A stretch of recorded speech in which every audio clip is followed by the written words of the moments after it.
하면 귀를 기울이시고 내 기도를 들어주신다네. 깊은 웅덩이와 수렁에서 끌어주시고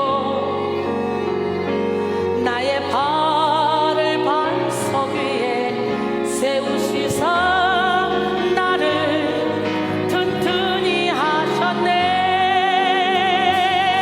새 노래로 부르자 랄랄라. 하나님께 올릴 찬송을 새 노래로 부르자. 하나님 사랑을 주를 의지하고 교만하지 않으며 거짓에 치우치지 아니하면 복이 있으리라. 여호와 나의 주는 크신 권능의 주라. 주의 크신 권능으로 우리들을 사랑하여 주시네. 새 노래로 부르자 랄랄라. 하나님께 올릴 찬송을 새 노래로 부르자. 하나님 사랑을 주를 의지하고 교만하지 않으며 거짓에 치우치지 아니하면 복이 있으리라. 여호와 나의 주는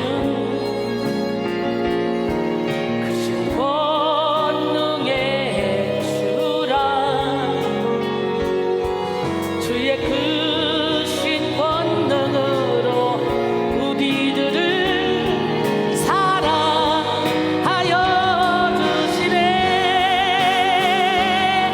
새 노래로 부르자 랄랄라. 하나님께 올릴 찬송을 새 노래로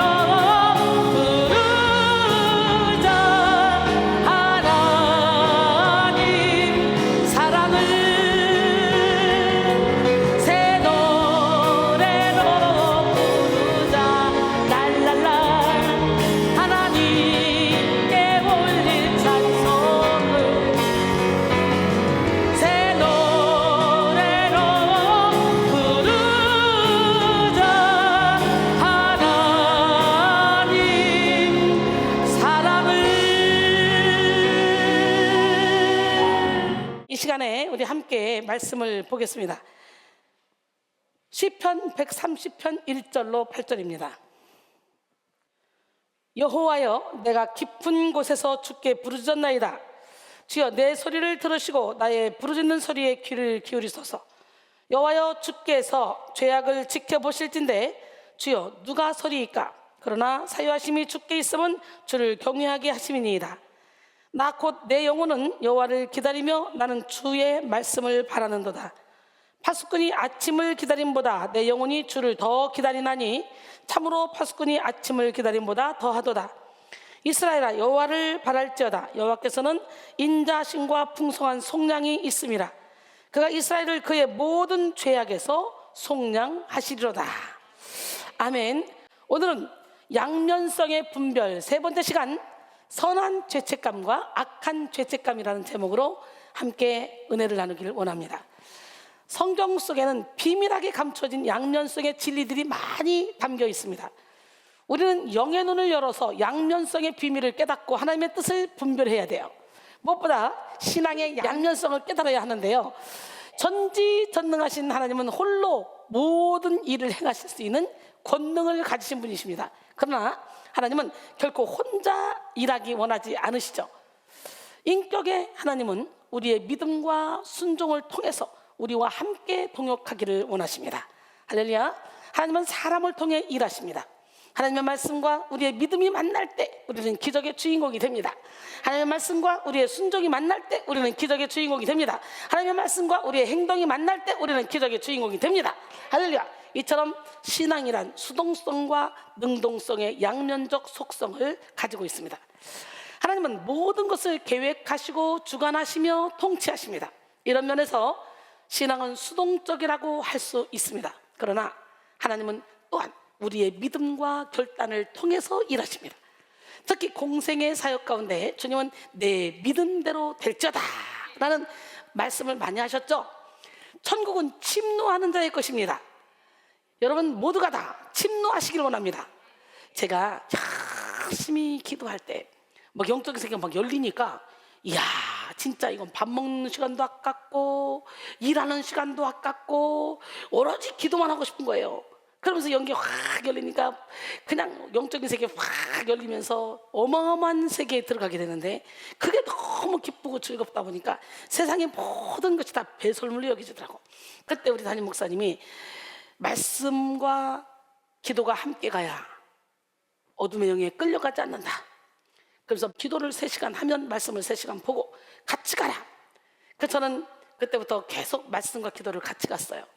기도를 하다 보면 너무 좋아서 말씀은 보기 싫고 그 시간에 기도만 하고 싶거든요. 왜? 막 보이고 들리고 하나님과 직접 교통해봐. 미쳐. 기도하는 시간이 제일 행복해. 그렇게 하나님께 미쳐와야 되는데, 옆 사람 봐서 인사할까요? 우리 하나님께 그렇게 미칩시다. 그렇게 미치길 원해요. 천국은 침노한 자일 거. 야, 제가 은혜를 받고 영적인 세계 열리니까 진짜 침노하게 되더라고. 하나님 더 깊이 더 깊이.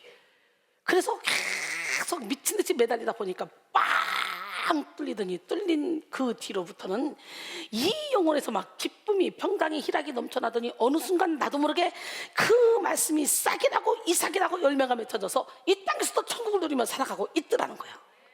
할렐루야. 나도 모르게 내가 변화되는 역사 오늘 이 밤에 체험하기로 합니다. 주께는 하루가 천년 같고 천년이 하루 같기에 이 시간에 여러분이 주님께 딱 붙들림 받기만 하면 평생 신앙생활 했던 모든 것들, 그래도 깨닫지 못했던 것들을 깨닫는 은혜가 있게 될 줄 믿습니다. 여러분, 우리는 천국은 침노하는 자의 것이라는 말씀과 같이 신앙에 있어서 능동성을 빼놓을 수가 없습니다. 오늘 이 시간 최상의 축복, 완전한 은혜를 예비하신 이 복음의 현장 가운데 여러분의 마음 문을 활짝 열고 믿음으로 나아가시기를 바랍니다. 갈수록 악해지는 이 세대 가운데 우리는 예리한 영적 능력과 분별력을 가져야 돼요. 로마서 12장 2절에 너희는 이 세대를 본받지 말고 오직 마음을 새롭게 함으로 변화를 받아 하나님의 선하시고 기뻐하시고 온전하신 뜻이 무엇인지 분별하도록 하라 그랬어요. 오늘 이 한 타임의 예배 가운데 여러분의 영혼이 온전히 깨어나 진리의 양면성을 분별하는 능력을 소유하시기 원합니다. 그래서 이 악한 세대 가운데 여러분의 영혼을 지키며 나가 수많은 영혼들을 주께로 인도하는 자들이 되어야 되는 거예요. 특별히 오늘은 죄책감의 양면성에 대해서 은혜를 나눌 텐데요, 죄책감의 사전적 의미는 저지른 잘못에 대하여 책임을 느끼는 감정입니다. 여기서 잘못에 대한 깨달음은 개인의 양심에 의해서 결정됩니다. 즉 양심이 살아있는 자만이 죄를 느끼고 인식할 수가 있는 거예요. 보통 죄책감 하면 부정적인 뉘앙스를 더 많이 느끼게 되는데요, 그러나 죄책감에는 결정적인 긍정적 요소 또한 포함되어 있습니다. 죄책감을 가지지 않는다는 것이 얼마나 큰 재앙이 될 수 있는지 우리는 여러 케이스를 통해서 알 수 있기 때문이에요. 영국 하이드 지방의 병원에서 일하던 존경받는 의사 헤롤드 쉬프먼이라는 사람이 있었습니다. 그는 얼마나 주민들과 이웃에게 친절하게 봉사하며 존경을 받았는지 몰라요. 그러나 그는 92년부터 97년까지 230명의 사람을 살해한 잔혹한 살인마였어요. 그는 자기 신분을 이용해서 특히 나이 많은 환자들을 중심으로 약물을 투여해서 그들이 죽어가는 과정을 지켜봤어요. 그를 분석한 심리학자들은 그가 단지 신이 되고 싶어서 신에 다가가기 위한 욕망으로 그들을 죽였다고 했습니다. 그는 죄책감, 즉 양심이 결여된 대표적인 형태의 사이코패스였다고 합니다. 기가 막히지 않습니까? 이런 면에서 볼 때 죄를 느낄 수 있는 죄책감이 있다는 것, 이것은 아주 큰 축복이에요.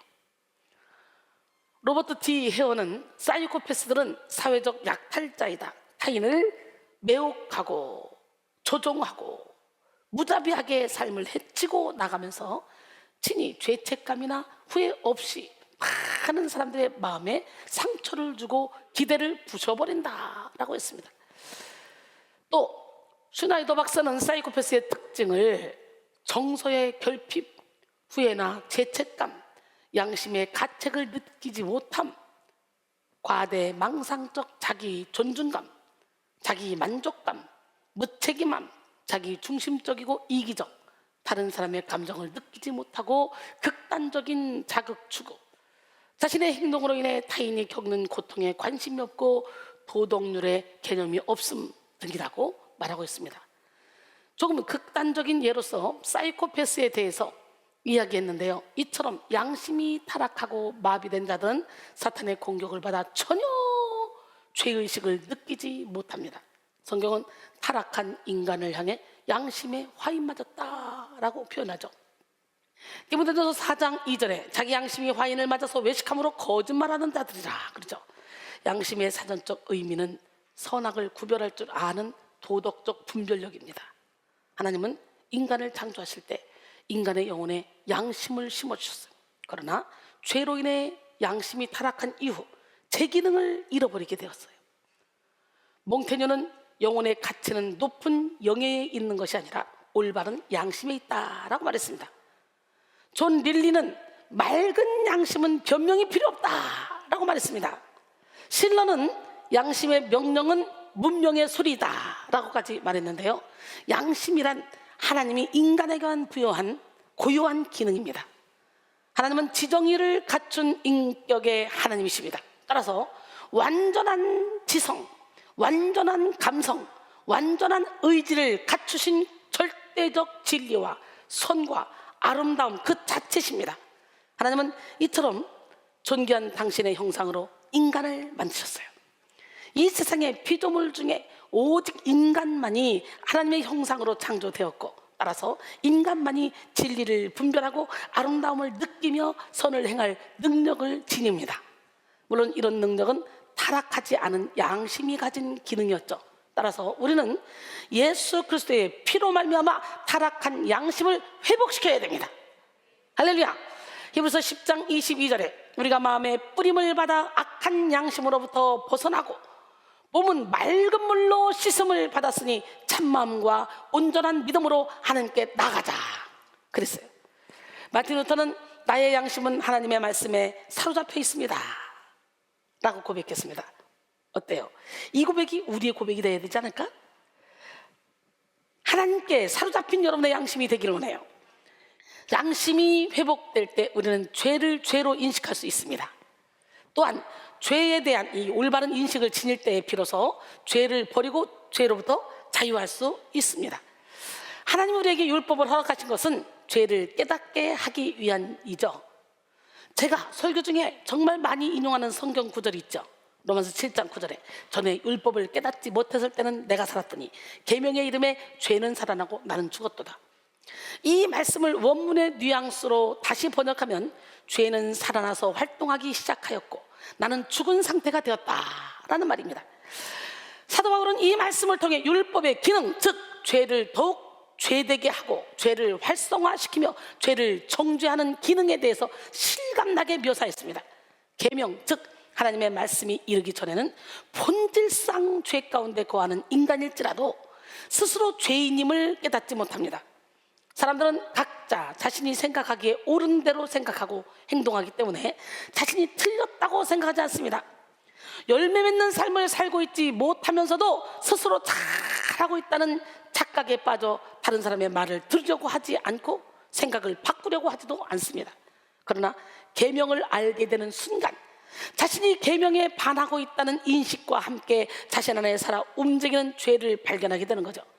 동시에 소망 없는 자신의 모습을 깨닫게 되는 거예요. 바울은 이런 상태를 나는 죽었도다 라고 강렬하게 표현했습니다. 여기서 말하는 죽었도다의 원어 앞의 단어는 자기 자신이 의롭다고 생각하던 데서 나오는 자기 만족감과 확신적 평안이 완전히 상실되었음을 나타내는 문학적 표현입니다. 백성교회에서 드려지는 이 예배는 우리 속에 깊은 죄악을 드러내어 고치는 예배잖아요. 어느 순간에 좋아진 것 같은데 에이 또 혈기가 올라와? 괜찮아진 것 같은데 또 올라와? 에이 단데도 필요 없어? 에휴 아니야? 아닌 것 같아? 그로 중도에 포기하는 사람도 있겠죠. 그러나 은혜를 받으면 받을수록 더 깊은 세계에 있는 어둠이 올라오게 돼 있어. 죄를 통해, 상처를 통해, 환경을 통해 나도 모르는 사이에 내 안에 침투해서 내 무의식 세계에서 나의 인격을 형성하고 나를 조종하던 이 어둠의 영들이 말씀의 빛이 들어가면 들어갈수록 더 깊은 것이 올라오는 거예요. 깊은 것이. 영적인 세계가 깊이 들어가면 들어갈수록 그만큼 깊은 어둠이 또 전쟁을 걸어옵니다. 태권도가 3단이면 3단, 4단이면 4단, 5단이면 5단 붙는 것처럼 그래도 어떻게 흔들려도 흔들리지 않는 견고한 믿음이 가질 때까지는 계속 영적 전쟁을 치러야 되는 거예요. 그래서 죽으라는 거예요. 죽어봐. 죽은 자는 말이 없잖아. 아무리 건드려도, 아무리 칭찬해도 잘난 척 안 하잖아. 아무리 죽인다 그래도 말이 없잖아. 깨집시다. 부서집시다. 무너집시다.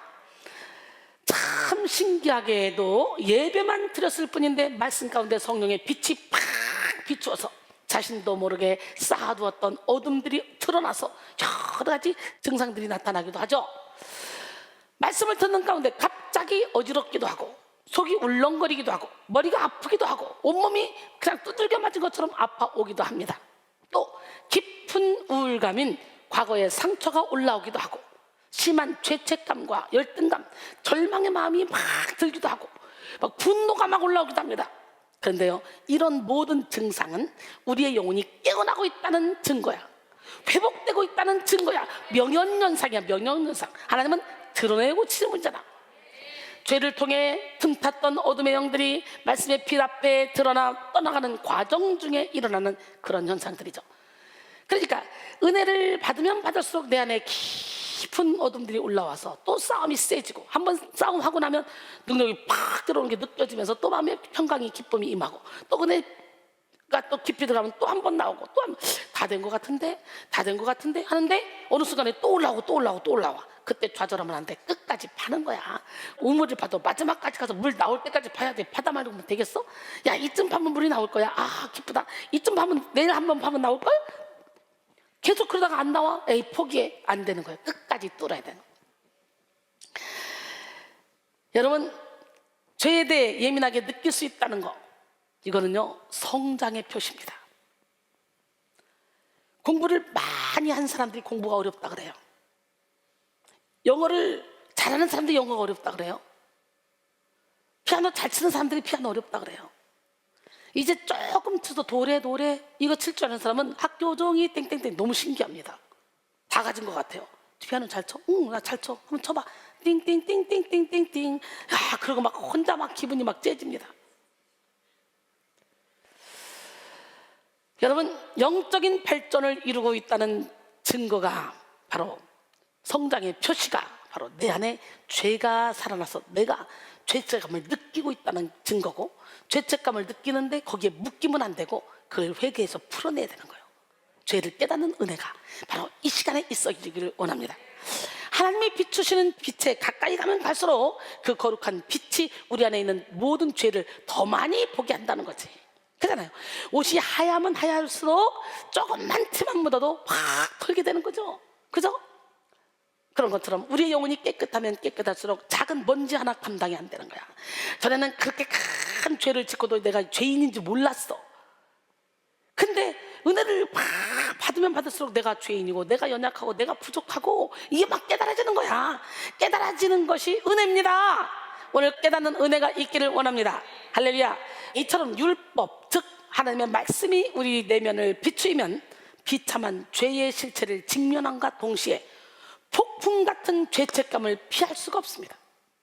우리의 양심이 깨어나면 뼈아픈 죄책감을 느낄 수밖에 없어요. 우리가 믿음의 초보 단계일 때는 하나님이 우리를 아이처럼 대해주십니다. 젖만 먹여, 젖만. 밥으로 하지 않습니다. 그러나 영성 훈련을 거듭하고 영적인 세계에 들어가면 들어갈수록 깊은 우리의 상처와 죄악을 면밀하게 보게 하시는 거예요. 성숙의 단계가 온 거예요. 하나님의 강력한 기름 부으심이 우리에게 찾아올 때 빛이 여러분의 영혼을 세게 비춰주기만 한다면 이렇게 어둠이 드러나는 과정이 반드시 일어난다는 거지. 사람들은 이처럼 말씀의 빛 앞에 죄가 드러나는 고통의 시간, 수치심의 순간을 견디지 못하고 영적 전쟁을 회피하고 포기하기도 합니다. 그러나 피한다고 해서 결코 죄책의 고통이 사라지는 것은 아닙니다. 따라서 죄책감이 몰려오는 순간 죄책감의 양면성을 인식해야 합니다. 죄가 깨달아지는 그 순간 우리의 의지를 사탄에게 빼앗기면 우리는 악한 죄책감에 빠져서 영적 실패의 길로 나가게 돼요. 그러나 죄가 깨달아지는 순간, 그 순간 우리는 우리의 힘으로 죄의 법을 이길 수 없다는 것을 깨닫고 철저히 자신에 대해서 절망하고 예수님께 소망을 두고 예수님께 내 의지를 내어 드리면 이는 선한 죄책감이 되어 영원한 영적 승리의 길로 나아가게 됩니다. 할렐루야. 로마서 7장 21절로 25절. 그러므로 내가 한 법을 깨달았느니 곧 선을 행하기 원하는 나에게 악이 함께 있는 것이로다. 내 속사람으로는 하나님의 법을 즐거워하되 내 지체 속에서 한 다른 법이 내 마음의 법과 싸워 내 지체 속에 있는 죄의 법으로 나를 사로잡는 것을 보는도다. 오라, 나는 곤고한 사람이로다. 이 사망의 몸에서 누가 나를 건져내랴. 우리 주 예수 그리스도로 말미암아 하나님께 감사하리로다. 그런즉 내 자신이 마음으로는 하나님의 법을, 육신으로는 죄의 법을 섬기노라 그랬어요. 여러분, 이렇게 육신으로는 죄의 법을 섬긴다 할지라도 결론적으로는 매일 죽는 작업을 하는 거지, 사도 바울이. 그래서 내가 죄인 중에 괴수다. 내가 깨지는 만큼, 부서지는 만큼, 회칠한 무덤을 벗겨내는 만큼 그 안에 죽은 사람의 뼈와 모든 더러운 것이 가득한 걸 깨닫게 되고 보게 되고 알게 되잖아. 말씀의 거울에 비춰서 우리의 죄를 드러내야 돼. 그러니까 내 힘으로 안 되니까 어떻게? 하나님께 나 자신을 맡겨서 맨날 죽는다는 거지. 우리는 날마다 죽어야 돼. 사도 바울처럼. 로마서 8장 1절로 2절. 그러므로 이제 그리스도 예수 안에 있는 자에게 결코 정죄함이 없나니 이는 그리스도 예수 안에 있는 생명의 성령의 법이 죄와 사망의 법에서 너를 해방하였습니다. 할렐루야. 그러기에 우리는 말씀의 빛을 받아 죄를 깨닫고 죄와 싸우기를 어디까지 해야 돼? 피 흘리기까지 해야 돼. 로마서 5장 13절에 죄가 율법 있기 전에도 세상에 있었으나 율법이 없었을 때는 죄를 죄로 여기지 아니하였느니라 그랬어요. 우리는 순간의 수치심을 이겨내고 하나님께 나를 내어 던질 수 있어야 돼. 하나님은 어떠한 험악한 죄를 지었다 할지라도 죄를 깨닫고 통에 자복하며 안타까운 심정으로 마치 목마른 사슴이 시냇물을 찾아 헤매는 것처럼 다 주님께 나아가는 죄인을 용납해 주십니다. 시편 139편 23절로 24절. 하나님이여 나를 살피사 내 마음을 아시며 나를 시험하사 내 뜻을 아옵소서. 내게 무슨 악한 행위가 있나 보시고 나를 영원한 길로 인도하소서. 이 고백이 여러분의 고백이 되기를 원합니다. 할렐루야. 자신의 죄를 깨달을 때 하나님의 사랑과 끝없는 은혜를 누리는 영적 전쟁이 다시 한번 시작될 수 있습니다. 그리고 하나님의 용서를 받은 죄인은 십자가의 은혜를 체험했기 때문에 남을 쉽게 정죄하지 않습니다. 자기 자신도 의롭지 않다는 것을 알기 때문에 오늘 본문의 시편에는 죄책감으로 인해 괴로워하는 한 사람의 심정이 잘 표현되어 있습니다. 오늘 본문 1절에 여호와여 내가 깊은 곳에서 주께 부르짖었나이다. 여기서 깊은 곳이란 죄로 인한 인생의 깊은 수렁을 의미합니다. 인생은 누구나 본질적인 죄성으로 인해 여러 죄악의 수렁에 빠질 수밖에 없는 연약한 존재들이에요. 또 자기 힘으로는 그 죄의 수렁에서 헤어나올 수도 없는 존재들이에요. 오직 하나님의 은혜로만, 복음의 능력으로만 그 죄의 수렁에서 헤어나올 수 있습니다. 다윗 역시 깊은 수렁이라는 말로써 자신의 내면 상태를 묘사한 적이 있었죠. 시편 69편 2절도 보니까 나는 설 곳이 없는 깊은 수렁에 빠지며 깊은 물에 들어가니 큰 물이 내게 넘치나이다. 또 요나는 죄를 짓고 깊은 바닷속 물고기 뱃속에 들어갔다가 나왔잖아요. 요나서 2장 3절에 주께서 나를 깊음 속 바닷가운데 던지셨으므로 큰 물이 나를 둘렀고 주의 파도와 큰 물결이 다 내 위에 넘쳤나이다. 이런 깊은 수렁, 깊은 속은 내면의 깊은 침체를 의미합니다. 다윗은 밧세바를 범한 이후에 가장 심각한 영적 침체를 겪었었죠. 그는 죄책으로 인한 극심한 고통을 아주 실감나게 표현했습니다. 시편 32편 3절로 5절 내가 입을 열지 아니할 때 종일 신음함으로 내 뼈가 쇠어있도다. 주의 손이 주야로 나를 두르시오니 내 진액이 빠져서 여름 가뭄에 마름같이 되었나이다. 내가 이르기를 내 허물을 여호와께 자복하리라 하고 주께 내 죄를 아뢰고 내 죄악을 숨기지 아니하였더니 곧 주께서 내 죄악을 사하셨나이다 라고 그랬어요. 시편 40편 1절로 3절 내가 여호와를 기다리고 기다렸더니 귀를 기울이사 나의 부르짖음을 들으셨도다. 나를 기가 막힐 웅덩이와 수렁에서 끌어올리시고 내 발을 반석 위에 두사 내 걸음을 견고하게 하셨도다. 새 노래 곧 우리 하나님께 올릴 찬송을 내 입에 두셨으니 많은 사람이 보고 두려워하여 여호와를 의지하리로다. 할렐루야. 깊은 수렁에서 건지신 하나님, 그 하나님은 여러분의 하나님입니다. 할렐루야. 하나님의 음성을 듣고자 기도하면 우리 함께 찬양합니다.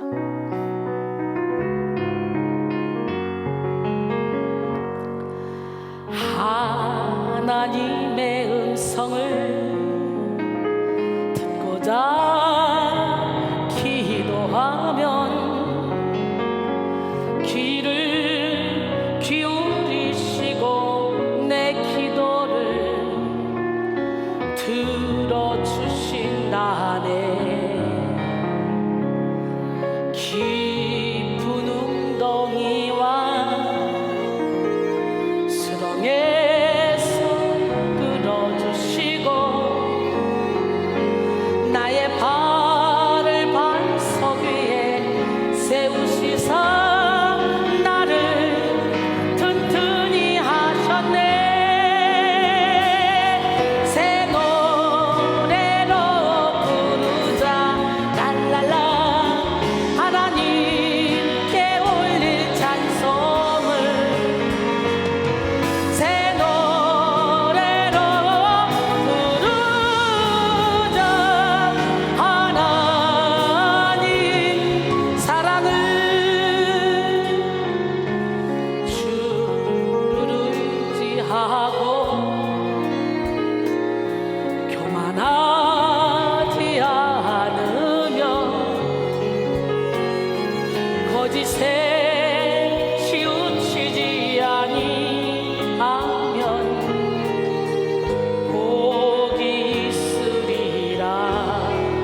시편 38편 1절로 8절 여호와여 주의 노하심으로 나를 책망하지 마시고 주의 분노하심으로 나를 징계하지 마소서. 주의 화살이 나를 찌르고 주의 손이 나를 심히 누르시나이다. 주의 진노로 말미암아 내 살에 성한 곳이 없사며 나의 죄로 말미암아 내 뼈에 평안함이 없나이다. 내 죄악이 내 머리에 넘쳐서 무거운 짐 같으니 내가 감당할 수 없나이다. 내 상처가 썩어 악취가 나오니 내가 우매한 까닭이로소이다. 내가 아프고 심히 구부러졌으며 종일토록 슬픔 중에 다니나이다. 내 허리에 열기가 가득하고 내 살에 성한 곳이 없나이다. 내가 피곤하고 심히 상하였음에 마음이 불안하여 신원하이다. 그랬어요. 죄는 이와 같이 우리 영혼에 말할 수 없는 괴로움과 고통을 가져다 줍니다. 그런데 이 죄의 고통을 감지하는 죄책감이 우리 영혼에 선하게 작용한다면 궁극적으로 우리를 영원한 생명의 길로 인도하게 되는 거예요. 수많은 영적 거장들이 선한 죄책감을 통해 참된 회개를 이루고 나아가 영혼의 성교를 던져봤습니다. 그리고 하나님 앞에 존귀하게 쓰임받게 됐습니다. 그러나 사탄은 우리가 죄의 고통 속에 신음하는 그 때를 주목하고 여지없이 공격합니다. 낙심의 불화살, 두려움의 불화살, 정죄의 불화살, 불신앙의 불화살, 여러 가지 불화살 등을 정신없이 쏘아대고 우리 영혼을 사망의 수렁에 빠지게 만들죠. 하나님이 주신 선한 죄책감은 우리를 생명으로 이끌고 마귀가 주는 악한 죄책감은 우리를 사망으로 이끌고 갑니다. 요한복음 10장 10절에 도둑이 오는 것은 도둑질하고 죽이고 멸망시키는 것뿐이요 내가 온 것은 양으로 생명을 얻게 하고 더 풍성히 얻게 하려는 것이라 그랬어요. 예수 그리스도는 우리의 죄를 해결하시기 위해 이 땅에 오셨습니다. 그러나 실제로 많은 성도들이 죄책감의 문제를 해결받지 못한 채 사탄의 공격을 받아 무기력하게 살아가고 있습니다. 사실 죄책감의 문제는 근본적으로 죄의 문제입니다. 죄의 문제가 해결된다면 죄책감에 쌓일 일도 없겠죠. 죄의 본성을 지닌 인간은 태어날 때부터 원죄책감을 가집니다. 또 이 본질적 죄성의 영향을 받아 수없이 많은 자범죄를 짓게 됩니다. 따라서 이 세상에서 누구도 죄책감의 문제를 회피할 수는 없습니다. 사랑하는 성도 여러분, 오늘 이 시간 모든 죄와 죄책의 문제를 해결을 하는 복음의 능력으로 자유함을 얻으시기 바랍니다. 사실 죄는요, 죄를 깨닫는 선한 죄책감은 우리 영혼에 매우 유익한 것입니다. 제인 바이비 교수는 죄책감은 사람들 하여금 자신들이 행한 잘못을 후회하게 하고 그것을 시정하게 하기 때문에 유익하다라고 했어요. 인간에게는 온도 체감 기능이 있는데요, 인간이 더워지는 것을 감지하지 못할 경우 몸에 화상을 입겠죠. 인간이 또 추워지는 감각이 없으면 얼어 죽게 되겠잖아요. 이와 같이 하나님은 인간이 죄를 지으면 죄책감을 느끼도록 창조하셨어. 즉 인간의 마음속에 양심이라는 법정을 만들어 놓으셨다는 거예요. 아프면 통증으로 아픈 부위를 찾아내듯 건강한 죄책감은 반드시 필요합니다. 암병이 왜 무서워요? 어느 정도 자랄 때까지는 티가 안 나고 통증을 못 느끼기 때문에 아픈 거 아니에요. 그런 것처럼 죄책감을 못 느끼는 건 왜 그래요? 양심의 화이 맞아서 영혼이 죽었기 때문에. 영이 깨어나기를 원합니다. 근데 문제는요, 사탄에게 공격받은 악한 죄책감이 문제예요. 그렇다면 이제 사탄에게 공격받은 악한 죄책감의 대표적인 특징에 대해서 나눠볼 텐데요, 이 말씀 가운데 여러분 자신을 점검해 보시기 바랍니다. 사탄에게 공격받은 악한 죄책감의 특성은 자기 비하와 정죄에 빠진다는 거예요. 말씀의 빛이 우리 영혼을 비추이면 우리는 죄악된 영혼의 실체를 보게 되죠. 하나님께서 우리에게 죄를 볼 수 있는 눈을 열어주시는 목적은 오직 하나입니다. 죄를 해결해 주시기 위함. 할렐루야. 그러나 사탄은 죄를 느끼는 그 순간 우리의 영혼을 공격합니다. 그래서 극심한 자기 비하, 자기 혐오, 자기 정죄에 빠지게 만들죠. 사탄은 우리 스스로 넌 더러워, 넌 죄를 많이 지었잖아, 너는 심판받아야 마땅해, 네가 무슨 죄의 일을 해, 야야 너나 주세요, 너 같은 놈은 죽어야 돼 라고 자책하며 자기를 비하하게 하고 멸시하게 만듭니다. 죄책감이라고 불리는 자기 정죄는 하나님과의 친밀감을 형성하는 데 방해꾼이 된다는 거예요. 예수 그리스도의 보혈로 이미 씻겨졌음에도 불구하고 자신의 가치를 깨닫지 못하게 하며 자기 혐오에서 벗어나지 못하게 합니다. 나는 결코 조건 없는 사랑을 받을 수가 없다고 생각하며 자기 연민에 빠지게 되죠. 자기 연민에 빠지게 되면 상황이 아주 심각해집니다. 또 나는 아무것도 할 수 없다는 생각으로 이미 가지고 있는 모든 잠재력을 마비시키고 소멸시킵니다. 죄책감은 우리의 마음 깊은 곳을 소용돌이치게 만들어요. 죄책감 중에 생존자 죄책감이라는 것이 있는데요, 2014년 세월호 당시 경향신문에 실린 기사가 있어요. 기사에 따르면 생존자 죄책감은 전쟁, 자연재해, 사고 등에서 살아남은 사람들이 겪는 고통과 자책감을 의미합니다. 자신들만 살아남은 데에 대한 죄책감을 느끼고 이로 고통을 받게 되는 것이죠. 여러분, 사탄은 인간에게 여러 가지 상황에 대한 죄책감을 부여하며 절망적인 삶으로 만들어버립니다. J.I. 베커는 죄책감은 우리의 신앙을 파괴한다. 사탄은 우리의 잘못된 죄책감을 이용해서 우리로 하여금 패배감에 시달리게 만든다. 사탄은 우리가 버림받았다고 믿고 실망과 좌절에 빠져있기를 원한다. 우리는 사탄이 주는 잘못된 죄책감의 올무에 걸려들어서는 안 된다 라고 말했어요. 사탄은 죄책감을 통해 우리의 영혼육 모두를 병들게 만듭니다. 그리고 이런 내면의 어둠은 인생 자체를 비관적으로 보는 비관주의에 빠지게 만듭니다. 비관주의란 인생을 어둡게만 보아 슬퍼하거나 절망스럽게 여기는 것입니다. 또 앞으로의 일이 잘 안 될 것이라고 보는 것입니다. 마틴 셀리그만은 이런 비관주의자들에 대해서 쉽게 포기하는 사람들은 나쁜 일의 원인이 지속적인 것이라고 믿어버린다. 나쁜 일은 계속될 것이고 살아가는데 항상 영향을 미칠 것이라고 생각한다 라고 했습니다. 특히 현대인들 중에는 이런 자기 비하, 비관주의에 빠져 우울증과 같은 정신질환으로 고통당하는 자들이 참 많이 있습니다. 사탄은 비관적 사고를 통해 나 같은 사람은 사랑받을 만하지 못하고 가치 있는 인생을 살 수도 없다, 또 이 세상에 나를 알아주고 인정해주는 사람은 아무도 없다라는 생각을 갖게 합니다. 또 심하면 나 같은 사람이 살아서 뭘 해? 라는 극단적 생각에 사로잡혀서 자살이라는 끔찍한 선택을 하기도 하죠. 성경 속에 자기 정죄에 빠져서 자살을 선택한 대표적인 인물이 있죠. 바로 예수님을 팔아넘긴 가룟 유다. 그는 악한 영에게 생각을 빼앗겼어요. 우리는 절대로 생각을 빼앗기면 안 돼.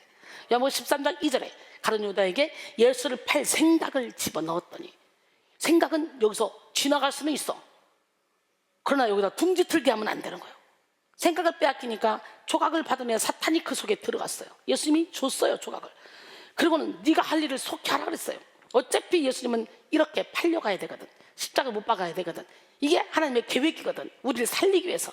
그래서 누구를 도구로 사용하느냐? 가룟 유다가 쓰임 받았단 말이야. 생각을 뺏긴 가룟 유다가. 악한 영도 하나님이 부리는 영이에요. 가룟 유다는 악한 영에게 생각을 빼앗겨 예수님을 팔아넘기는 엄청난 죄를 저질렀는데요, 뒤늦게 자신이 저지른 죄에 대해서 무서운 죄책감을 느끼게 되죠. 안타깝게도 그는 죄책감을 통해 역사하는 사탄의 공격을 이기지 못한 채 스스로 목숨을 끊어버리죠. 마태복음 27장 3절로 5절, 그때 예수를 판 유다가 그의 정죄됨을 보고 스스로 뉘우쳐 그 은 30을 대제사장들과 장로들에게 도로 갖다 주며 이르되 내가 무죄한 피를 팔고 죄를 범하였도다 하니, 그들이 이르되 그것이 우리에게 무슨 상관이냐?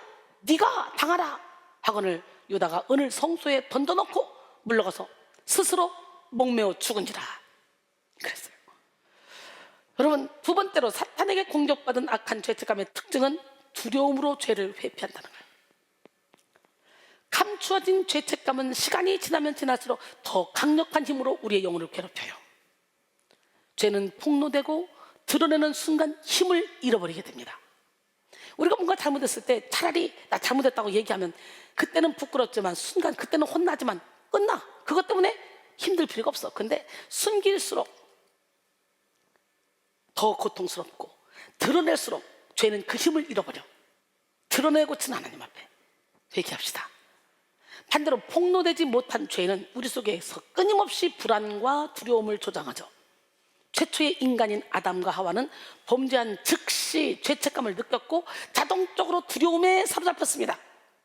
창세기 3장 10절에 이르되 내가 동산에서 하나님의 소리를 듣고 내가 벗었으므로 두려워하여 숨었나이다 그랬어요. 이처럼 죄는 즉시 두려움의 악한 열매를 내었죠. 아담과 하와는 자신들의 죄책감으로 인해서 하나님께서 죄에 대한 책망을 하지도 않았음에도 불구하고 먼저 하나님이 날 죽일 거야, 하나님이 날 저주할 거야, 나 거절할 거야 라는 생각으로 하나님을 거절해버렸어요. 죄와 죄책감으로 하나님과의 관계를 그들 스스로 끊어버린 거예요. 디모데후서 1장 7절에 하나님이 우리에게 주신 것은 두려워하는 마음이 아니요 오직 능력과 사랑과 절제하는 마음이니. 할렐루야. 두려움은 결코 하나님으로부터 오는 것이 아닙니다. 하나님은 항상 그분의 자녀들을 향하여 두려워하지 말라고 말씀하셨어요. 할렐루야. 우리가 자꾸만 이유 모르게 불안하고 두려워하고 있다면 빨리 분별하고 두려움을 몰아내야 됩니다. 이사야 43장 1절로 2절 야곱아 너를 창조하신 여호와께서 지금 말씀하시니라. 이스라엘아 너를 지으신 이가 말씀하시니라. 너는 두려워하지 말라. 내가 너를 구속하였고 내가 너를 지명하여 불러나니 너는 내 것이라. 내가 물 가운데로 지날 때 내가 너와 함께 할 것이라. 강을 건널 때 물이 너를 침몰하지 못할 것이며 내가 불 가운데 지날 때 타지도 아니할 것이며 불꽃이 너를 사르지도 못하리니. 할렐루야.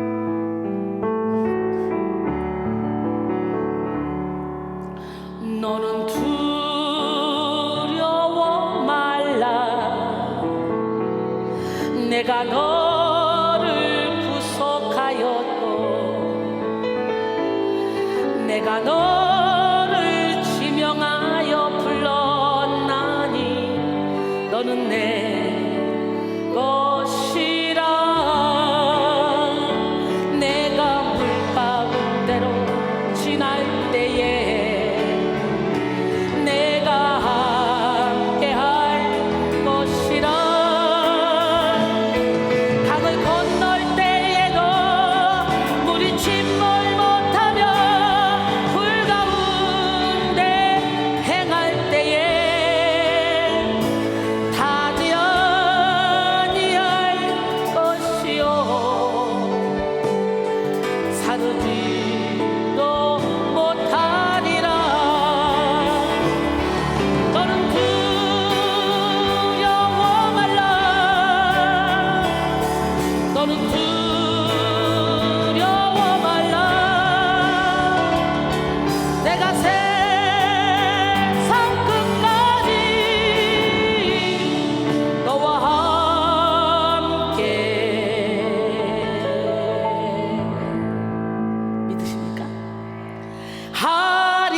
할렐루야. 두려움은 우리로 하여금 죄와 직면하기를 피하게 만들어서 더 큰 죄의 사슬에 묶이게 만들어버려요. 사람들은 죄책감의 고통에서 벗어나기 위해 은혜의 자리를 피하고 육체의 자리를 선택하기도 합니다. 왜? 은혜 받으면 자꾸 죄가 살아나니까 죄책감이 드니까 피해버려. 그런 사람들이 있더라고요. 은혜를 세게 받으면 죄가 보여 부끄럽다고 도망가버려요.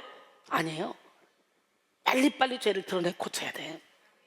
자꾸 말씀 안에 은혜 안에 들어오면 더 큰 죄책감이 느껴지기 때문에 피하는 사람들이 많아요. 그러나 하나님께서 우리에게 죄를 깨닫게 하시는 목적은 죄책감에 빠지게 하시기 위함이 아니라 하나님은 오히려 죄책감을 만드는 근본적인 죄를 드러내어서 해결해 주시기 위해서 죄를 드러내시는 분이에요.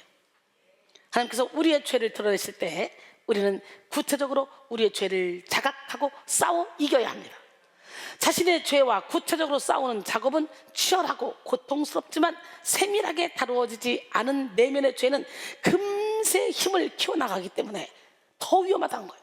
그래서 자신만의 세계를 만들어 그 속에 들어가 스스로 위로하며 죄를 합리화시키는 사람이 많은데요, 이는 골마 터진 죄의 문제를 거즈로 덮고 그 위에 밴드를 붙이는 것과 같은 행위입니다. 근본적인 문제는 전혀 해결되지 못한 채 눈 가리고 아웅하는 시기죠. 또 바쁜 현실 속에 자신을 합리화시키고 잘 나갔던 과거나 혹은 상상 속 미래 가운데로 도망쳐버립니다. 죄의 현실을 피하기 위해서. 그러나 아무리 몸부림쳐서 죄의 문제를 해결해 보고자 한들 죄가 주는 고통에서 벗어날 수 없습니다. 죄를 깨닫는 것까지는 좋은데 죄를 해결하는 것보다는 죄 자체에 묶여서 그 굴레를 벗어나지도 못하고 그 안에서 고통만 느끼는 성도들이 참 많습니다. 진리신 예수님 안에 온전히 거하면 우리는 죄책감에 매이지 않습니다. 오히려 자유합니다. 죄를 회개하고 털어버리고. 고린도서 3장 17절에 주는 영이시니 주의 영이 계신 곳에는 자유가 있느니라. 요한복음 8장 32절에 진리를 알지니 진리가 너희를 자유롭게 하리라. 할렐루야. 우리는 죄가 주는 두려움을 완전히 물리치기 위해 완전하신 예수 그리스도의 사랑을 의지해야 됩니다. 요한일서 4장 18절에 사랑 안에 두려움이 없고 온전한 사랑이 두려움을 내쫓나니 두려움에는 형벌이 있습니다. 두려워하는 자는 사랑 안에서 온전히 이루지 못하였느니라 그랬어요. 하나님의 완전한 사랑은 모든 두려움과 불안을 다 몰아냅니다. 십자가의 능력이 모든 두려움의 근본 원인이 되는 죄의 권세를 소멸하기 때문이죠. 하나님의 완전하신 사랑은 우리의 모든 죄와 두려움을 태울 만큼 아주 뜨겁습니다. 또 하나님의 완전하신 사랑은 모든 죄와 두려움을 산산조각 낼 만큼 예리합니다. 이 완전하신 하나님의 은혜와 그 사랑으로 죄책감으로도 해방되는 우리 모두가 되기를 바랍니다. 그 다음에 사탄에게 공격받은 악한 죄책감의 특성 세 번째, 복음의 은혜를 믿지 못한다는 거예요. 사탄이 우리에게 악한 죄책감을 주는 최종 목적은 하나님을 오해하고 불신하게 만들어서 우리를 하나님으로부터 단절되게 하는 것입니다. 완전하신 십자가의 사랑과 용서가 예비되어 있지만 사탄은 그 복음의 진리를 믿지 못하도록 끊임없이 방해합니다. 사탄은 우리의 시선을 죄로 돌리고 하나님을 보지 못하게 만듭니다. 하지만 우리는 우리의 죄를 책임질 수 없어요. 오직 예수님만이 우리의 죄를 해결해 주실 수가 있습니다. 하나님은 죄로 가득한 우리를 구원하시고자 예수 그리스도를 이 세상에 보내셨습니다. 예수님의 보혈은 우리를 죄로부터 구원해 주시고 죄인인 우리를 의롭게 하십니다. 따라서 우리는 죄책감이 밀려오면 밀려올수록 더 강력하게 예수 그리스도를 바라봐야 돼요. 히브리서 12장 2절에 믿음의 주요 또 온전케 하시는 이인 예수를 바라보자. 그는 그 앞에 있는 기쁨을 위하여 십자가를 참으사 부끄러움을 개의치 아니하시더니 하나님 보좌 우편에 앉으셨느니라 그랬어요. 복음은 죽어 마땅한 죄인을 향해 무죄라고 선언합니다. 그러나 악한 영은 너는 죽어 심판받아 마땅할 죄인이다 라고 정죄하죠. 복음은 죽을 수밖에 없는 우리에게 무죄라는 거예요. 예수 안에서. 할렐루야. 마틴 루터는 죄인을 십자가로 이끄는 죄책감은 하나님이 주신 것이며 참 회개를 한 뒤에 죄책감을 갖는 것은 사탄이 주는 것이다. 참 회개를 했는데도 죄책감을 가져. 여러분 많죠? 이 시간 모든 죄책감으로부터 자유케 하는 생명의 복음을 붙잡는 여러분 모두가 되시길 바랍니다. 오늘 본문은 시인 자신과 민족의 죄악을 통회하며 사죄와 구속을 간절히 부르짖는 참회의 기도십니다. 아마 이 시대의 배경은 이스라엘이 하나님 앞에 범죄함으로 인해 징계를 당하여 바벨론에 의해 멸망되고 온 백성이 포로로 끌려간 때로 추정되는데요, 이 시에서 저자는 하나님 앞에서 죄 없는 자가 아무도 없다는 사실과 또 이런 죄의 용서는 오직 하나님께만 속했다고 고백하고 있죠. 따라서 그는 하나님의 인자하심과 구속의 은총만을 기다리며 간구할 뿐이라는 겸손한 태도로 기도하고 있습니다. 이제 본문을 살펴보며 악한 죄책감에서 벗어나 선한 죄책감으로 영적 승리를 이루는 비결을 배워보도록 하겠습니다. 먼저 악한 죄책감에서 벗어나 선한 죄책감으로 영적 승리를 이루려면 죄를 정직하게 인정해야 돼요. 그리고 하나님께 나가야 돼요. 자꾸 악한 변호사를 두고 죄를 변명하지 말고 합리화시키지 말고 죄를 정직하게 인정하는 여러분 모두가 되기를 바랍니다. 정직함은 성도의 영성을 보증해 줍니다. 정직은 나 자신에 대한 주관적 해석이 빠진 건강한 모습입니다. 자존심, 욕심, 시기, 질투, 혈기, 원망이 있는 사람은 결코 정직할 수 없어요. 그러나 자신을 십자가에 못 박고 예수로 사는 사람은 정직하지 못한 것이 하나님 나라 확장하는 일에 방해된다는 사실을 분명히 알아서 정직에 힘씁니다. 20세기의 가장 유명한 기독교인 의사 폴 트루니에는 죄책감의 문제를 아주 적나라하게 다루었어요. 그는 죄책감과 은혜라는 본인의 책에서 사람이 자신의 죄책감을 다루는 방식을 4가지로 설명했어요. 첫째, 가장 보편적 방법으로 죄책감을 그냥 부인하는 것입니다. 이처럼 죄를 부인하고 죄책감을 부인하는 것은 인간이 가장 쉽게 선택하는 방법이죠. 둘째, 죄책감을 합리화시키는 것입니다. 사람이 자신의 잘못을 인식하지만 그 순간 핑계거리를 찾습니다. 내가 이러한 실수를 한 것은 내 가정 형편 때문에, 직장 때문에, 사회 때문에 등등 다른 곳으로 죄의 책임을 전가시키는 것이죠. 셋째, 내 죄를 상대화시키는 것입니다. 즉, 다른 사람은 나보다 더 많은 죄를 지었고 그에 비하면 나는 아무것도 아니라고 여기는 것이죠. 그러나 이 3가지 방법 모두 죄책감의 문제를 전혀 해결하지 못합니다. 오히려 더 깊은 수렁으로 빠지게 될 뿐이죠. 마지막으로 폴 트루니에가 말한 죄책감을 다루는 방식 4번째는 정직하게 죄의 문제를 직면하는 것입니다. 어때요? 우리가 그렇게 살아야 되지 않겠어요? 우리는 죄를 피하는 것이 아니라 죄의 문제를 직면해야 됩니다. 그리고 죄인임을 깨닫고 철저하게 인정하고 예수 그리스도의 십자가 앞으로 나가야 돼요. 그럼 어떻게 돼? 이사야 53장 5절 6절, 그가 찔림은 우리의 허물 때문이요 그가 상함은 우리의 죄악 때문이라. 그가 징계를 받음으로 우리는 평안을 누리고 그가 채찍에 맞음으로 우리는 나음을 받았도다. 우리는 다 양 같아서 그릇 행하여 각기 제 길로 갔거늘 여호와께서는 우리 모두의 죄악을 그에게 담당시키셨도다. 할렐루야.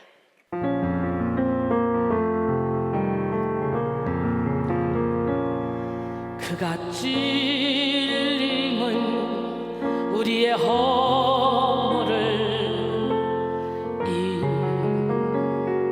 인함이요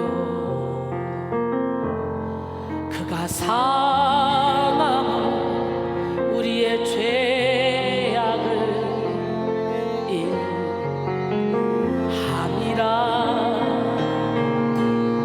그가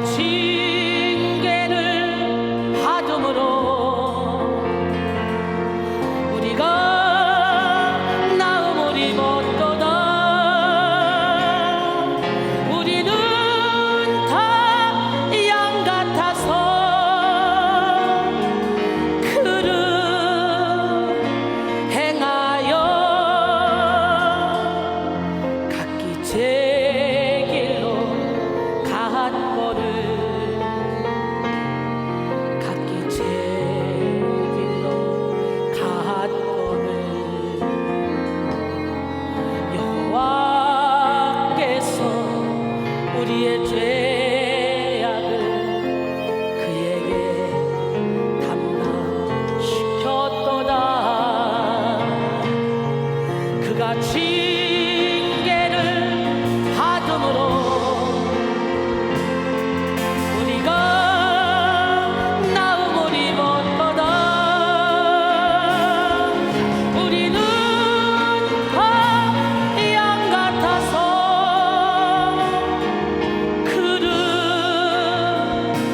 행하여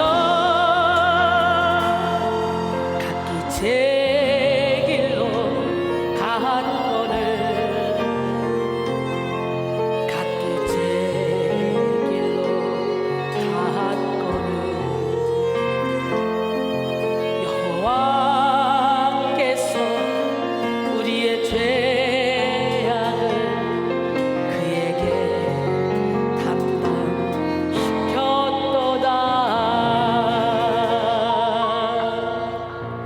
아멘이십니까? 오늘 본문 속 시편 기자는 바로 정직하게 죄의 문제를 직면하는 4번째 방법을 선택했어요. 우리도 정직하게 죄의 문제를 직면하기를 원합니다. 그는 자기 스스로 해결할 수 없는 죄의 문제를 가지고 하나님께 나아가 구원과 치유와 회복을 간구하고 있습니다. 오늘 본문 시편 130편 2절, 주여 내 소리를 들으시며 나의 부르짖는 소리에 귀를 기울이소서. 시인이 하나님을 주라고 부르고 있는데요, 이는 하나님과 자신의 특별한 관계를 강조하는 표현입니다.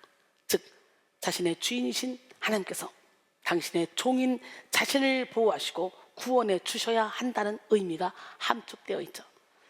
또한 시인은 자신의 소리를 들으실 것을 청원하는데요, 이에 해당하는 쉬무아의 기본용 쇠마은은 단순히 귀로 듣는 것만이 아니라 들은 바와 관련의 실제적 정황을 정확히 판별하고 조치를 취하며 응답을 베푸는 것까지 함축합니다.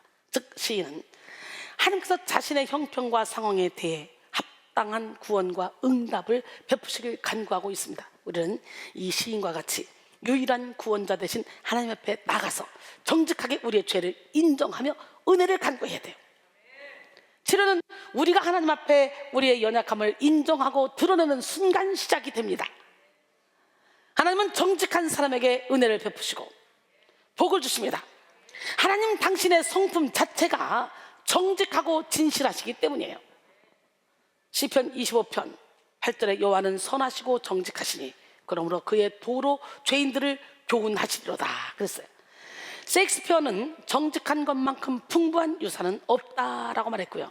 포프는 정직한 인간은 신이 창조한 가장 기품이 높은 작품이다 라고 말했습니다. 영국 속담에는 하나님은 정직한 사람의 마음속에 있다, 또 하늘은 정직한 자를 지켜준다 라는 말이 있습니다. 영적 거장 다윗도 한때 영적으로 죽은 시간을 보냈던 순간이 있었습니다. 그토록 하나님을 사랑했고 하나님과 친구처럼 교통교제했던 다윗이었지만 죄악이 틈타고 양심이 마비되어 죄책감조차도 느끼지 못했어요. 얼마나 영적으로 무디어졌는지. 그 심각한 간음죄와 간접살인죄를 짓고도 회개할 마음조차 갖지 못하고 있었죠. 그러나 신실하신 하나님은 사랑하는 다윗을 위해서 사랑의 징계를 허락하셨어요. 다윗은 하나님이 보내신 나단 선지자의 책망을 통해 영혼이 깨어났습니다. 오늘 여러분 모두가 영이 깨어나길 원해요. 그리고 그때부터 아주 끔찍한 죄를 깨닫고 인정하며 진실함과 정직함으로 하나님께 나갔습니다. 사무엘하 12장 13절 다윗이 나단에게 이르되 내가 여호와께 죄를 범하였노라. 할렐루야. 시편 51편 9절로 11절 주의 얼굴을 내 죄에서 돌이키시고 내 모든 죄악을 지워주소서.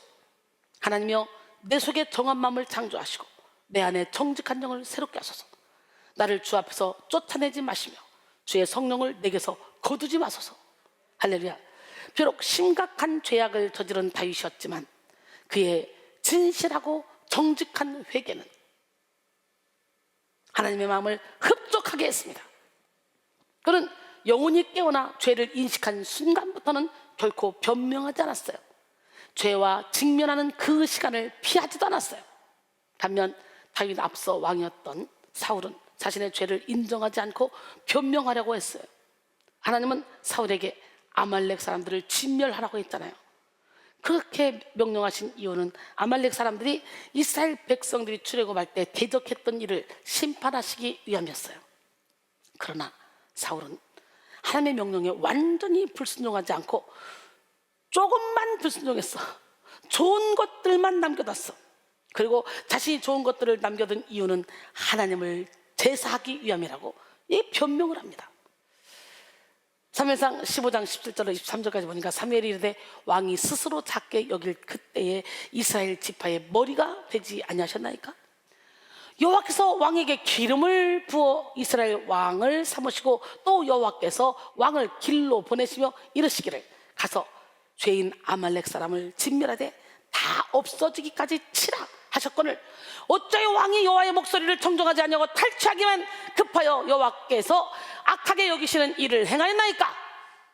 사울이 사무엘에게 이르되 나는 실로 여호와의 목소리를 청종하여 여호와께서 보내신 길로 가서 아말렉 왕 아각을 끌어왔고 아말렉 사람들을 진멸하였으나 다만 백성이 그 마땅히 멸할 것 중에서 가장 좋은 것으로 길갈에서 당신의 하나님 여호와께 제사하려고 양과 소를 끌어왔나이다 하는지라.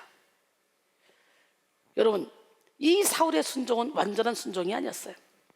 그는 하나님의 명령을 가감했습니다. 우리는요, 가감하면 안 돼.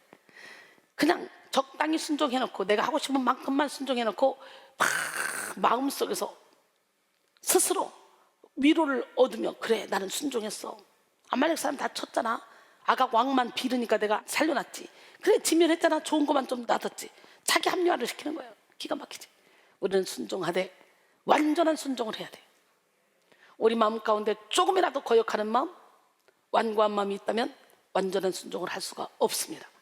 그러나 문제는 끝까지 자신은 순종했다고 말하며 자신의 죄를 인정하지 않고 회개하지 않는 거예요. 자신의 죄를 변명하며 합리화시키고 숨기려고 합니다. 결국 사울은 하나님께 버림받게 되죠. 사무엘상 15장 22절 23절 사무엘이 이르되 여호와께서 번제와 다른 제사를 그의 목소리를 청종하는 것을 좋아하신 같이 좋아하시겠나이까? 순종이 제사보다 낫고 듣는 것이 순양의 기름보다 나으니 이는 거역하는 것은 점치는 죄와 같고 완고한 것은 사신 우상에게 절하는 죄와 같음이라. 왕이 여호와의 말씀을 버렸으므로 여호와께서도 왕을 버려 왕이 되지 못하게 하셨나이다 그랬어요. 조지 허버트는 지옥은 훌륭한 변명과 핑계와 소원으로 가득한 곳이다 그랬어요. 지옥은 뭐라고? 훌륭한 변명과 핑계와 소원으로 가득한 곳. 지옥 가고 싶어? 그러면 그렇게 살아요. 토마스 아케피스는 죄를 범하고 힘들게 변명하는 것보다 참회의 눈물을 흘리는 쪽이 더 낫다라고 했어요. 이 세상에 죄가 없는 사람은 하나도 없어요. 모두가 다 죄야. 은연중에 나도 모르게 죄를 질 수 있어. 로마서 3장 10절로 12절 기록된 바 의인은 없나니 하나도 없으며 깨닫는 자도 없고 하나님을 찾는 자도 없고 다 치우쳐 함께 무익하게 되고 선을 행하는 자는 없나니 하나도 없도다 그랬어요. 이처럼 죄가 없는 사람은 세상에 하나도 없지만 하나님은 자신의 죄를 정직하게 인정하고 하나님을 찾는 자에게 죄사함의 은혜를 베푸십니다. 하나님은 결코 우리에게 완전함을 바라지 않으십니다. 그저 우리가 불완전한 모습 그대로, 연약한 모습 그대로, 부족한 모습 그대로 하나님 앞에 솔직하게 나아오시기를 바랍니다.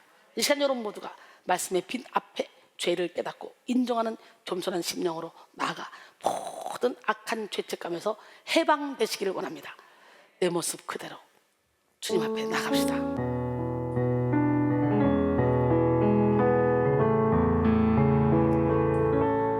내 모습 이대로 주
모습 이대로, 연약한 모습 이대로, 추악한 모습 이대로 주님 앞에 나아가면 우리 주님이 우리의 모든 죄책감을 해방시켜 주시고 우리를 진리하는 자유 가운데 거하게 해주실 줄 믿습니다. 두 번째, 악한 죄책감에서 벗어나 선한 죄책감으로 영적 승리를 이루려면 죄책감의 고통 속에 회개의 열심을 내야 돼. 아멘. 찰스 스펄전은 회개에 대해서 제가 비록 최근에는 그것에 대해 많이 들어보지 못했지만 저는 비통한 참회가 아직도 존재한다는 사실을 믿습니다. 요즘에는 사람들이 너무 빨리 믿음으로 뛰어드는 것 같습니다. 저는 제 오랜 친구 회개가 아직 죽지 않았기를 희망합니다. 저는 회개와 너무 깊은 사랑에 빠져 있습니다. 그것은 믿음과 쌍둥이 자매인 듯합니다 라고 말했어요. 그리고 이어서 저는 눈물 없는 믿음에 대해서는 많이 이해하지 못합니다. 저는 제가 울음의 십자가를 통과해서 그리스도께로 왔음을 압니다. 제가 믿음으로 갈보리에 왔을 때 그것은 내 죄를 고백하며 통곡과 탄원으로 그리스도 예수님 안에서, 오직 예수님 안에서만 구원을 찾으려는 열망과 함께 왔습니다 라고 말했어요. 할렐루야. 회개란 죄를 처리하고 죄책감에서 해방되는 최고의 방법입니다. 수많은 성도들이 구원의 감격과 기쁨을 누리지 못하는 이유가 무엇일까요? 그것은 해결되지 못한 죄의 문제와 죄책의 문제 때문입니다. 회개란 단순히 우리가 지은 죄를 고백하고 뉘우치는 차원만이 아니에요. 완전히 그 삶에서 돌아서는 것, 즉 옛사람의 삶에서 유턴하는 것입니다. 너희는 육의 욕심을 따라 썩어가는 구습을 따른 옛사람의 옷을 벗어버리라는 거예요. 오직 성령을 따라 의와 진리의 거룩함으로 질주받은 새 사람의 옷을 입으래. 할렐루야. 예수님은 하나님과 막힌 담을 허물어 주셨잖아. 아담과 범죄 이후에 하나님과 막힌 담이 생겼어요. 인간의 힘으로는 어찌할 수 없었어요.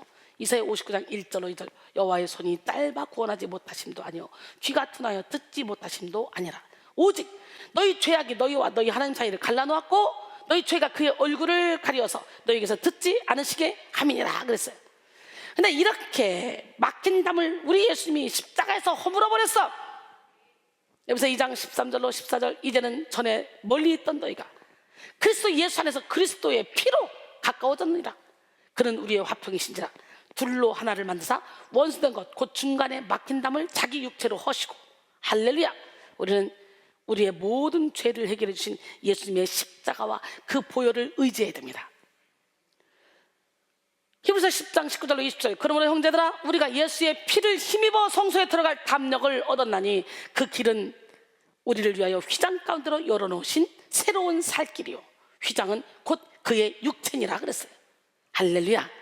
예, 계시록 3장 19절로 20절 보니까 무릇 내가 사랑하는 자를 책망하여 징계하노니 그러므로 내가 열심을 내라. 회개하라. 볼자라. 내가 문 밖에 서서 문을 두드리니 누구든지 내 음성을 듣고 문을 열면 내가 그에게로 들어가 그와 더불어 먹고 그는 나와 더불어 먹으리라 그랬어요. 하나님이 허락하신 선한 죄책감은 우리로 하여금 거룩한 근심을 통한 참된 회개에 이르게 합니다. 하나님께서는 아무리 큰 죄를 지은 자라 할지라도 그 죄를 회개하고 돌이킨다면 죄인을 안아주시고 의인으로 여겨주십니다. 우리가 구원을 받을 수 있는 유일한 길은 예수 그리스도를 믿고 죄에서 돌이키는 것입니다. 고린도서 7장 9절로 11절, 내가 지금 기뻐함은 너희로 근심하게 한 까닭이 아니오 도리어 너희가 근심함으로 회개함에 이른 까닭이라. 너희가 하나님의 뜻대로 근심하게 된 것은 우리에게서 아무 해도 받지 않게 하려 함이라. 하나님의 뜻대로 하는 근심은 후회할 것이 없는 구원에 이르게 하는 회개를 이루는 것이요 세상 근심은 사망을 이루는 것이니라. 보라, 하나님의 뜻대로 하게 된 이 근심이 너희로 얼마나 간절하게 하며 얼마나 변증하게 하며 얼마나 분하게 하며 얼마나 두렵게 하며 얼마나 사모하게 하며 얼마나 열심히 있게 하며 얼마나 벌하게 하였는가. 너희가 그 일에 대하여 일체 너희 자신의 깨끗함을 나타내었느니라. 할렐루야. 이처럼 회개는 우리를 모든 죄와 모든 죄책감에서 해방시키고 거룩하고 정결한 심령으로 만들어줍니다. 회개함으로 죄가 처리되고 정결한 마음을 얻게 되면 매 순간 하나님을 향한 감사와 평안, 구원의 즐거움이 마르지 않습니다. 시편 4편 7절로 8절까지 보니까 주께서 내 마음에 두신 기쁨은 그들의 곡식과 새 포도주가 풍성할 때보다 더하니이다. 내가 평안히 눕고 자기도 하리니 나를 안전히 살게 하시는 이는 오직 여호와시니라 그랬어요. 오늘 본문의 시인은요 모든 죄사함의 능력과 은혜가 하나님께 있음을 선포합니다. 그리고 이런 용서를 받은 자가 취해야 될 태도에 대해서 말하고 있는데요, 오늘 본문 3절로 4절 보니까 여호와여 주께서 죄악을 지켜보실진데 주여 누가 서리이까. 그러나 사유하심이 주께 있으면 주를 경외하게 하심이니이다 그랬어요. 우리는 회개를 통해 죄책감에서 해방되는 것에서 머무를 것이 아니라 지속적으로 하나님을 경외하는 자가 되어야 합니다. 이것이 바로 우리를 향한 하나님의 뜻입니다. 웨슬리는 거듭난 사람들의 회개의 문제에 대해서 자신의 설교 회개에 대한 올바른 이해를 통해 설명했습니다. 회개란 자꾸만 악한 쪽으로 기울어지려는 성질, 타락하기 쉬운 마음, 성령님께 거스르는 우리의 육의 경향 등을 깨닫고 기도하는 것입니다. 우리가 만약 깨어서 기도하지 않는다면 우리의 마음은 우리의 자만, 고집, 분노, 하나님보다 세상을 더 사랑하는 것, 명예나 향락에 대한 사랑, 우상숭배, 불신앙의 경향으로 기울어지고 말 것입니다. 따라서 우리는 거듭난 이후에도 여전히 우리에게 남아있는 죄된 습관과 경향을 회개해야 합니다. 아울러 우리의 행동과 말과 생각에도 아름다운 열매가 맺을 수 있도록 전적인 성화의 단계로 나아가려는 노력이 반드시 필요합니다. 존 웨슬리의 설교 중 일부예요. 여러분, 신의 성품에 참여합시다. 이처럼 우리는 회개를 통해 그 순간의 죄책에서 벗어나는 것뿐만 아니라 지속적으로 하나님의 형상을 닮아가는 성화의 열매를 나타내야 합니다. 할렐루야. 세 번째, 악한 죄책감에서 벗어나 선한 죄책감으로 영적 승리를 이루려면 모든 죄와 죄의 권세를 물리치실 풍성한 하나님의 은혜를 소망해야 돼요. 오늘 본문 5절에 보니까 나 곧 내 영혼은 여호와를 기다리며 나는 주의 말씀을 바라는도다. 이 말씀에서는 시인이 여호와를 기다리는 의지를 강조하고 있습니다. 내 영혼은 여기에 해당하는 나프시의 원형 네페시는 숨이란 의미를 지닌 명사로 생명, 중심, 몸 등의 의미로 사용됩니다. 이는 사람의 전 존재에 있어 가장 본질적이고 중심적 요소인 영혼을 지칭하기도 하고 혹은 전 인격을 지칭하는 표현으로 볼 수도 있습니다. 즉 시인이 여호와를 기대하며 바라는 마음은 형식적이거나 생각뿐인 것이 아닌 자신의 전 존재와 생애를 다한 것임을 표현하고 있습니다. 우리도 하나님을 향해 이 시인과 같은 전 존재를 다한 기대와 소망을 품어야 합니다. 특히 오늘 본문에서는요, 사죄의 은혜를 베푸시는 주를 기다리는 시인의 갈급함이 파수꾼의 아침을 기다림보다 더 주를 기다린다라는 묘사로 아주 생생히 전달되었는데요, 오늘 본문 6절에 보니까 파수꾼이 아침을 기다림보다 내 영혼이 주를 더 기다림으로 참으로 파수꾼이 아침을 기다림보다 더하도다 그랬어요. 이는 인간이 하나님의 은혜 안에서 죄의 본성에서 벗어나 참된 구원을 얻을 수 있음을 감동적으로 누리하고 있는 거예요. 오늘날 우리들도 이와 같은 파수꾼의 심정으로 죄사함과 온전한 구원의 은혜를 갈망해야 합니다. 본문의 상반절과 중반절까지 시인은 나라는 주어를 사용해서 개인적 확신과 결단을 고백했었는데요, 본문의 하반절에서는 그 개인적 결단을 이스라엘 전체에게 권면하는 내용의 흐름으로 전환시킵니다. 시편 130편 7절에 이스라엘아 여호와를 바랄지어다. 여호와께서는 인자하심과 풍성한 속량이 있음이라 그랬어요. 인자하심에 해당하는 하헤세드는 언약에 기초하여 한결같이 베풀어지는 하나님의 사랑을 묘사하는 헤세드의 정관사가 결합된 형태입니다. 또 풍성한에 해당하는 이 외아르베의 원형 라바는 증가하다, 충분하다, 풍성하다 등의 의미를 지닌 동사죠.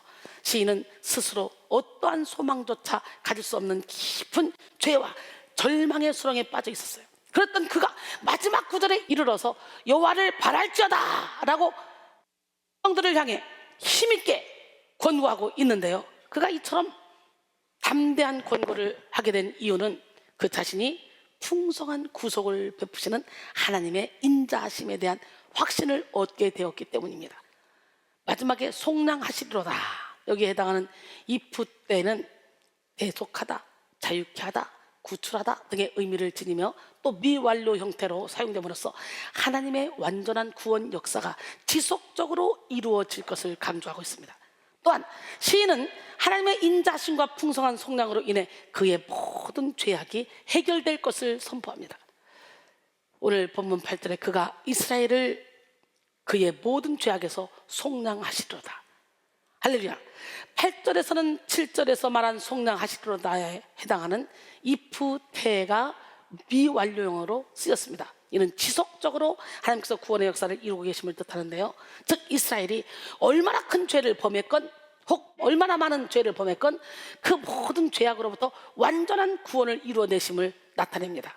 예수 그리스도를 통해 예비된 풍성한 속량의 은혜는 우리를 모든 죄책감뿐만 아니라 우리 속에 뿌리 깊은 죄의 권세까지도 다 물리칩니다. 우리는 이런 완전한 속량의 은혜를 간구해야 합니다. 인간은 아무리 노력하고 애써도 스스로 성결함에 이룰 수 없는 절대 죄인일 뿐입니다. 그러나 이처럼 불완전한 인간을 사랑하신 하나님은 풍성한 사랑으로 완전한 구속의 역사를 예비하셨죠. 사탄은 우리의 연약함, 우리의 죄악을 가지고 끊임없이 정죄합니다.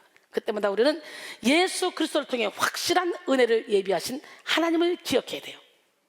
로마서 8장 33절로 34절, 누가 능히 하나님께서 택하신 자들을 고발하리요, 의롭다 하신 이는 하나님이시니 누가 정죄하리요, 죽으실 뿐 아니라 다시 살아나신 이는 그리스도 예수시니 그는 하나님 우편에 계신 자요 우리를 위하여 간구하시는 자시니라 그랬어요.